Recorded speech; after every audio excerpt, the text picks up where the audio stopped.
எல்லாருக்கும் வணக்கம். இப்போ நாம வாழ்க வளமுடன் தலைப்புல தியான பயிற்சி நம்ம பார்க்க போறோம். தவம் தியானம் சரிங்களா? ஃபர்ஸ்ட் நம்ம என்ன பார்த்தோம் அப்படின்னா, உடல் தளர்வு பயிற்சி நம்ம பார்த்தோம். 2வது நாம என்ன பார்த்தோம் அப்படின்னா, உடற்பயிற்சி, மூச்சு பயிற்சி நம்ம பார்த்தோம்.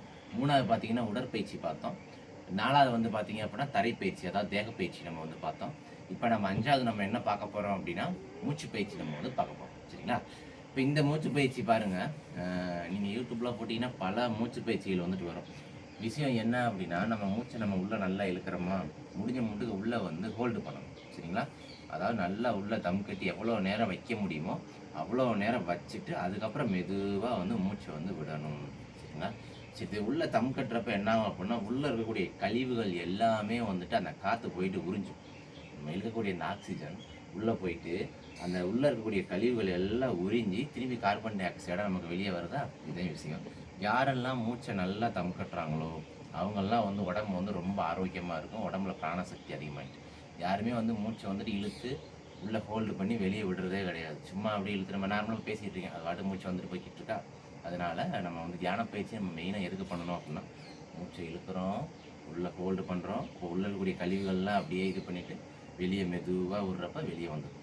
சரி, இப்போ நான் சொல்லித்தர இந்த மூச்சு பயிற்சி பார்த்தீங்க அப்படின்னா ஒரு ஆன்மீகம் சம்மந்தப்பட்ட ஒரு மூச்சு பயிற்சி. சரி, இப்போ நம்ம அந்த வவ்வல் சவுண்டுன்னு சொல்லுவாங்க இங்கிலீஷில். சரிங்களா? அதாவது பார்த்தீங்க அப்படின்னா நம்மளுடைய ஆனாவனா இருக்கு இல்லையா, உயிர் எழுத்துக்கள்னு சொல்லக்கூடிய ஆ, இ, உ, ஏ, ஓ. அதோட பார்த்தீங்க அப்படின்னா இம்முன்னு ஒரு விஷயம் இருக்குது. அது மௌன எழுத்து அப்படிம்பாங்க, மௌன மொழி அப்படிம்பாங்க. இம்முன்னு வாயை திறக்காமல் செய்யக்கூடிய ஒரு முறை. இப்போ இந்த மூச்சு பயிற்சி பார்த்தீங்க அப்படின்னா இம்மு மட்டும் நம்ம சொல்லணும். எப்போ சொல்லணும் அப்படின்னா, மூச்சை வெளியே விடுறப்ப சொல்லணும். பாருங்கள், மூச்சை இழுக்கணும், நல்லா ஹோல்டு பண்ணணும், இம்முன்னு சொல்லி வெளியே விடணும். இப்போ நம்ம என்ன பண்ணோம், வாயை திறக்க மாட்டோம், மூக்கு வழியாக தான் காற்று போகும். எப்படி போகும் அப்படின்னா ரொம்ப மெதுவாக போகும். இந்த மூச்சு பயிற்சி எதில் இருக்குதுன்னு பார்த்தீங்கன்னா, திருமூலர் எழுதின இந்த அட்டாங்க யோகம் அப்படிங்கிற அந்த இடத்துல இருக்குது, அந்த புத்தகத்தில் இருக்குது. அதிலிருந்து எடுத்து சொல்லக்கூடிய ஒரு மூச்சு பயிற்சி. என்னுடைய ஆசான் எனக்கு சொன்னது, நான் அதை உங்களுக்கு சொல்கிறேன். நம்ம பெரிய சித்தரால் ஆக வேணாம். இந்த பயிற்சி நீங்கள் செஞ்சீங்க அப்படின்னா உங்களுடைய அந்த ஆதாரங்கள் 6 ஆதாரங்கள் சொல்கிறாங்க இல்லையா, மூலாதாரம், சுவாதிஷ்டானம், அனாதாரம், விசுத்தி, ஆக்கினை, இந்த சரஸ்ராஷ்டிரம், இந்த விஷயங்கள் எல்லாமே தூண்டப்படும். 6 ஆதாரங்களும் தூண்டப்படும். அதனால் பல விஷயங்கள் உங்களுக்கு கிடைக்கும். ஆனால் நம்ம அந்த விஷயத்துக்குள்ளெல்லாம் போக வேணாம். எதையுமே எதிர்பார்த்து செஞ்சீங்க அப்படின்னா அந்த விஷயம் உங்களுக்கு கிடைக்காது. எதிர்பார்க்காமல் செய்யக்கூடிய விஷயத்தில் தான் பலன் அதிகமாக இருக்கும். நம்ம வேலை என்ன அப்படின்னா, உடம்பை ஆரோக்கியமாக வச்சுக்கணும். சரிங்களா? அதுக்காக நாம் இந்த மூச்சு பயிற்சி பண்ணுறோம். இதை காலையில் பண்ணால் ரொம்ப நல்லது. சரிங்களா? இல்லை அப்படின்னா கொஞ்சம் குளிச்சுட்டு இந்த மாதிரி டைமில் நீங்கள் சாமி கும்பிட்றப்ப உட்காந்து பண்ணிவிட்டு வெறும் வயிற்றில் பண்ணால் நல்லது. சரிங்களா? இப்போ பாருங்கள், பயிற்சிகளை நம்ம போகலாம். ஃபஸ்ட்டு பாருங்கள், இந்த 2 மணிக்கட்டு இருக்கா, இது நல்லா இந்த இடம் அழுத்துற மாதிரி நம்ம முட்டி மேலே வச்சுக்கணும். சின்முத்திரை பிடிச்சா நல்லது. இந்த இடது கால் மேலே வலது காலை போட்டுக்கலாம். இல்லை பத்மாசனம் போட முடிஞ்சால் பத்மாசனம் போட்டுக்கலாம். முதுகு தண்டு நேராக இருக்கணும், அவ்வளோதான். இல்லைனாலும் இந்த மாதிரி தரையில் உட்கார முடியலன்னா செவுத்தில் கூட நீங்கள் சாஞ்சு உட்காந்துக்கலாம். இந்த பயிற்சி நம்ம ப்ரீத் இன் ப்ரீத் அவுட் பண்ணுறதுனால இந்த மாதிரி ஒரு இயற்கை சூழலான ஒரு இடத்துல உட்காந்து பண்ணுறது நல்லது. இல்லை மொட்டை மாடியில் உட்காந்து பண்ணுறது நல்லது. ஒரு அடைச்சி வச்ச ரூமுக்குள்ளே இது செய்ய வேண்டாம். சரிங்களா? காலையில் செஞ்சால் ரொம்ப நல்லது. சரி, இப்போ நம்ம கையை மடக்கி நம்ம வச்சுக்கலாம், இல்லை சின்முத்திரை வச்சு நம்ம வச்சுக்கலாம். நல்லா சமணம் போட்டு உட்காந்தா நல்லா நேராக வச்சுக்கணும். இல்லை செவுத்தில் சாயம்னா சேரில் கூட நீங்கள் உட்காந்துக்கலாம். ஆனால் முதுகை மட்டும் நேராக வச்சுக்கணும். சரி, இந்த விஷயம் என்ன அப்படின்னா முதுகை நேராக வச்சுக்கணும், அவ்வளோதான். சரி, இப்போ உட்காந்தாச்சு. இப்போ பாருங்கள், மூச்சை இழுக்கணும் மெதுவாக உள்ள. நல்லா இழுத்த மூச்சை என்ன பண்ணணும், வயிற்றில் அடையக்கூடாது. இந்த மாதிரி நுரையீரலில் நல்லா அடைச்சிக்கணும். சரியா?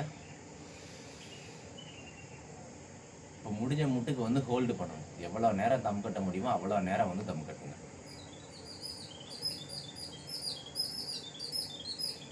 தம் கட்டிட்டு வெளியே மூச்சை விடுறப்ப இம்முன்னு சொல்லி மூச்சை வெளியே விடணும், அவ்வளோதான். இதை மாதிரி ஒரு 21 வாட்டி பண்ணால் ரொம்ப நல்லது. ஸ்டார்டிங்கில் ஒரு 9 வாட்டி பண்ணுங்கள். 9 வாட்டி பண்ணுறது பெரிய விஷயம். இன்றைக்கி நமக்கு நேரங்கள் கிடைக்கிறது கிடையாது. 21 வாட்டி பண்ணீங்க அப்படின்னா ரொம்ப நல்லது. எவ்வளோ நேரம் வேணால் பண்ணிகிட்டே இருக்கலாம். அதிகாலையில் எந்திரிக்கிற பழக்கம் இருந்துச்சு அப்படின்னா ஒரு 4 மணிலேருந்து நீங்கள் வாட்டுக்கு 6 மணி வரையும் பண்ணிகிட்டே இருக்கலாம். இல்லைனா குறைஞ்சது ஒரு 10 நிமிஷமாவது செய்யுங்க. சரிங்களா? ரெடி செய்யலாமா? ஃபஸ்ட்டு பாருங்கள்.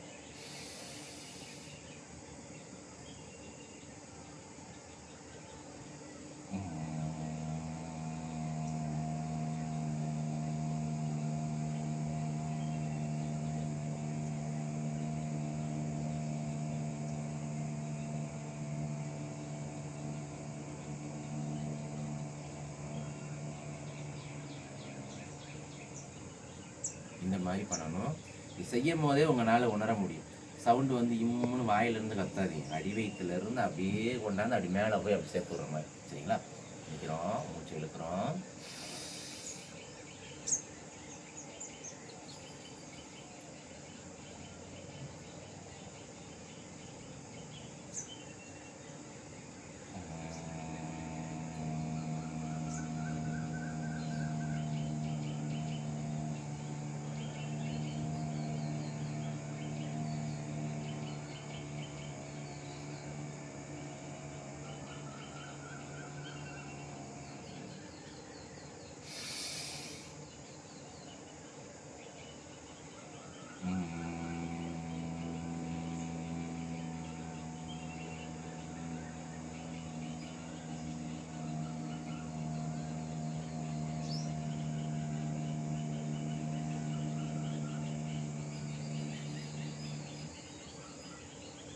செஞ்சு முடிச்சுட்டு உங்கள் கையை வந்து இப்படி தேய்ச்சிட்டு கண்ணில் அப்படியே வச்சுட்டு முடிச்சுக்கணும்.